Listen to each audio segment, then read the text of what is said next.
Hi guys. I wanted to say something about the open centers in human design and why in the gene keys I've been experiencing that it's not necessary to look at the open centers. So I have people that come to me, and many of them have a human design background, and they want to learn more about the gene keys, and they want to learn how to actually bridge the two systems, or how to use both systems without feeling that there is a conflict between them. And the question I often get is, there are two questions I often get. What about strategy and authority? Is that like, don't you need that? If that's the main thing in human design, how can the gene keys that are like built after or upon that system, how can we actually not use it? And how can we kind of forget about it? And the other question has to do with the open centers. And what I wanted to address today is more my discovery or my exploration with the open centers. And it's connected to what we call the pathway of individuation in the gene keys. And actually it's kind of far in. So it's not something that we usually speak about in the first session that you might do with your gene keys, or even, in the first sequence when you do the golden path, the activation sequence. We don't speak about the pathway of individuation.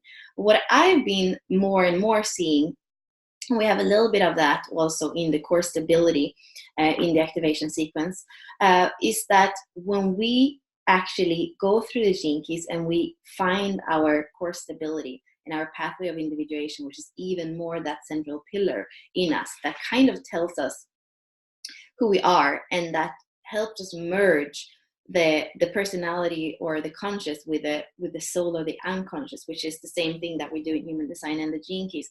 When we can function in the middle, and where there's actually like a dance and a recognition of those two parts of us, the conscious and the unconscious, we actually naturally don't fall into the not self, don't fall into the way the open centers work much at all. We can see our spiral down from the shadow frequencies that we have in the gene keys, and then when that happens, we get the opportunity to look at the shadow and to become wise about the shadow. The thing is that we can always come back to that middle pillar, and the pillar I'm talking about is the pillar in your hologenetic profile that goes from the purpose in the bottom, and then right up through to the life's work. So it's purpose, attraction, SQ, pearl, and then the life's work of the brand. And if you look at that, you're actually going to be able to see your whole life story in a way, and your whole stability in how you work. What are you grounded in? What do you attract in relationships? What is the song of your heart? What is the openness of your heart? What is your essence? And what is your role here that can serve the whole? That is that whole pillar of individuation. And once these things are clear to you, and you have been experiencing them in all frequencies, it's so recognizable. So when you deviate, you kind of know that there is a deviation, and maybe it's a shadow work exploration. Maybe it's something that you still, want to explore. And at the same time, to come back to that, because when that pillar of individuation becomes clear to you and you embody it and you can feel it in yourself, and it's also connected to the physical body. So when we speak about the purpose, it's so much about how we are grounded, and it has an embodied principle that I've been speaking about too, that we have in the body somewhere, that we have in a chakra. So the first line is the first chakra, and the bones, and the second line is the spine and the fluidity, the sacral. The third chakra is the fire and the cardiovascular system and the will. And the fourth is the heart. And so you have whatever line that you have in your purpose is something that you can ground in your physical body.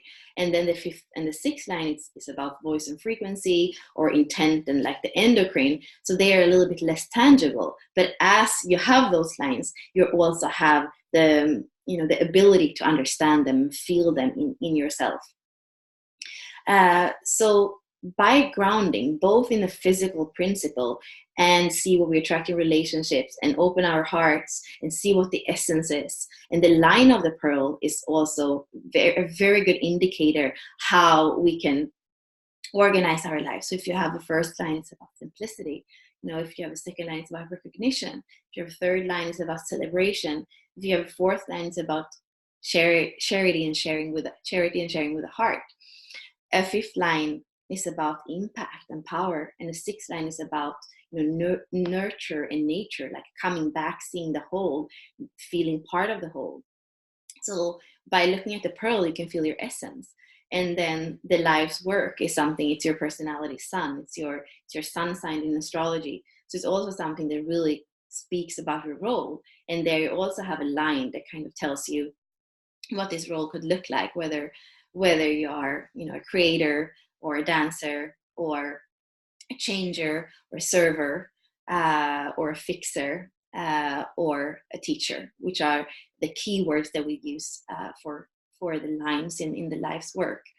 So what's really beautiful with the gene keys is that actually by finding your core stability in different places of the hologenetic profile and recognizing that truth in yourself, you are starting to actually function and invite higher frequencies in yourself. And when you deviate, you come back to yourself. And that is it's just another process in a way to be in your true self and not in your not self.